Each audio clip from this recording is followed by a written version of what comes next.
నమస్తే, నా పేరు బాలనాగిరెడ్డి. మీరు చూస్తుంది బిఎన్ రెడ్డి ప్లాంట్ నర్సరీ. మనది వచ్చరికి అనుమర్లపూడి విలేజ్, నందివెలుగు రోడ్, గుంటూరు జిల్లా. మన గుంటూరు నుంచి 20 కిలోమీటర్ తెనాలి వెళ్లే రోడ్ లో ఉంటుంది అనమాట. ఈ రోజు మనం మాట్లాడుకునేది ఏంటంటే, చాలా మందికి ఉన్న రైతులకు ఉన్న డౌట్స్ లో అంతర క్రాప్ అంటే మనం మెకడేమియా ప్లాంటేషన్ చేసిన తర్వాత మనకి 15 గ్యాప్ ఉంటుంది కదండి. అందులో ల్యాండ్ వేస్ట్ కాకుండా ఏదన్నా అంతర పంట వేసుకోవచ్చా అనేది చాలా మందికి రైతులకు ఉన్న డౌట్. ఆ డౌట్ ఏంటంటే హ్యాపీగా వేసుకోవచ్చు. మనకి గ్యాప్ 15 గ్యాప్ ఉండటం వల్ల కలుపులు రావటం, చేయటం, వ్యవసాయం చేయటం చాలా ఖర్చుతో కూడుకున్న పని. ఆ ఖర్చు మినిమం కవర్ కావాలంటే అంతర పంట కింద ఒక 2-3 సంవత్సరాల వరకు మొక్క కమ్మేసేసి క్రాప్ వచ్చేంత వరకు అంతర పంటను వేసుకోవచ్చు.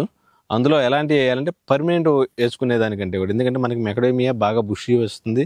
ఫ్యూచర్లో మనం 15 అడుగులే గ్యాప్ ఇచ్చామంటే ఫ్యూచర్లో ఇంకా పెద్దదే కలిసిపోయే ఇది ఉంది. దానికి వెంటిలేషన్ చాలా ముఖ్యం. వెంటిలేషన్ ఎంత బాగుంటే అంత హెవీగా హీలింగ్ తీసుకోవచ్చు, ప్లస్ తెగుళ్ళు తక్కువగా వస్తాయి. అందువలన లాంగ్ టర్మ్ క్రాప్స్ అయితే ఏమాకండి. ఎవరైనా సరే ఏ సంవత్సరానికి ఆ సంవత్సరం తీసేయి అంటే మినుము, వేరుశెనగ, అయితే పసుపు, అల్లము, అంటే మనకు అక్కడ మీ సాయిల్ ప్రకారం ఏ పంట అయితే మీకు అధికంగా వస్తుందో ఈ సంవత్సరం వేసి ఎమ్మటే తీసేస్తాము. అలాంటి పంటలు కొంతమంది అరటి ఒక 2 లైన్లు పెట్టేసి వేసుకోవచ్చు. ఈ మనకి ఏదైతే మెకడేమియాకి మినిమం 3 అడుగులు దూరం ఇటు, 6 లైన్ల నుంచి 3 అడుగులు దూరం ఇటు ఇలా ఇచ్చేసేసి మనం మిగతా ప్లేస్ని యూజ్ చేసుకోవచ్చు. మీరు మల్చింగ్ వేసుకోనేమో లేకపోతే డైరెక్ట్గా కానీ మీకు ఎలా వీలుంటే అలా ఈ సంవత్సరం వేసి 6 నెలలకు 9 నెలలకు తీసేసే పంటలు ఏదైనా వేసుకొని కంద వేస్తారు, పసుపు వేస్తారు, అల్లం వేస్తారు, ఏదైనా మీకున్న వీళ్ళని బట్టి అరటి కానీ ఇలాంటివి వేసుకోవచ్చు అని ఎటువంటి ఇబ్బంది లేదు.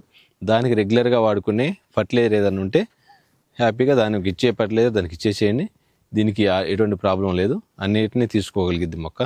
దీనికి మంచి అంటే అది ఇవ్వటం వల్ల బై మిస్టేక్ ఎప్పుడన్నా ఆ మందులు ఈ రూట్కు తగిలితే మొక్క చనిపోయిద్దా లేదా అనేది డౌట్ తోటే మేజర్గా అడుగుతుంటారు. ఆర్గానిక్గా తీసుకుంటుంది, ఆర్గానిక్గా బాగా గ్రో అవుతుంది. అలా అని చెప్పి ఈ మందులు ఇచ్చినా కూడా మొక్కకి ఎటువంటి డ్యామేజ్ ఏం కాదు. మీరు ఆ పంటకు తగ్గట్టు మిగిలిన ఆ మోతాదులోనే చేసుకోండి, ఇబ్బంది లేదనమాట. దానికి డ్రిప్ ఇరిగేషన్ అనేది పర్ఫెక్ట్గా ఇచ్చేసేయండి. ఎందుకంటే దానికి వాటర్ ఏదో డైరెక్ట్గా వదిలేసేసి హెవీగా వాటర్ ఇస్తే దీనికి రూట్ రాట్లు వచ్చే అవకాశం ఉంది. మేజర్గా బెడ్ రైజ్ చేసేసేయండి. మనం అంతర పంటలు వేసుకోవాలి అనుకున్నప్పుడు మెకడేమియాకు ఉన్న లైన్లో మొత్తం బెడ్ రైజ్ చేసేసి ఈ వాటర్ హెవీగా ఉన్న వాటర్ కావచ్చు, ఇంకోటి కావచ్చు, దానికి ఇబ్బంది లేకుండా బెడ్ రైజ్ చేసుకొని దానికి ఎటువంటి ఇబ్బంది లేకుండా ప్లాంటేషన్ చేసుకొని ఈ మొక్కలు మనకు అంతర పంట వేసేసుకోండి. మీకు అంటే ప్రతి సంవత్సరం ఇన్కమ్ అనేది జనరేట్ అవుతుంది. మనకి మెకడేమియాకి ఆదాయం రావడానికి 3 సంవత్సరాలు టైం పట్టింది కాబట్టి ఈలోపు ఎంతో కొంత మీకు జనరేట్ అయితే చాలా మంచిది. లేదు ఒక 4-5 సంవత్సరాలు తీసేసుకునే క్రాప్స్ ఉన్నాయండి అంటే జామలు కావచ్చు, నిమ్మలు కావచ్చు, అలాంటి గ్యాప్లు వేసేసుకొని ఆ గ్యాప్ అనేది అప్పుడు ఎక్కువ 20/20, 18/18 పెట్టుకొని నిమ్మలు అలాంటివి కూడా వేసుకుంటే మనం 5-6 సంవత్సరాలు ఇన్కమ్ తీసేసుకొని ఇది చేయొచ్చు.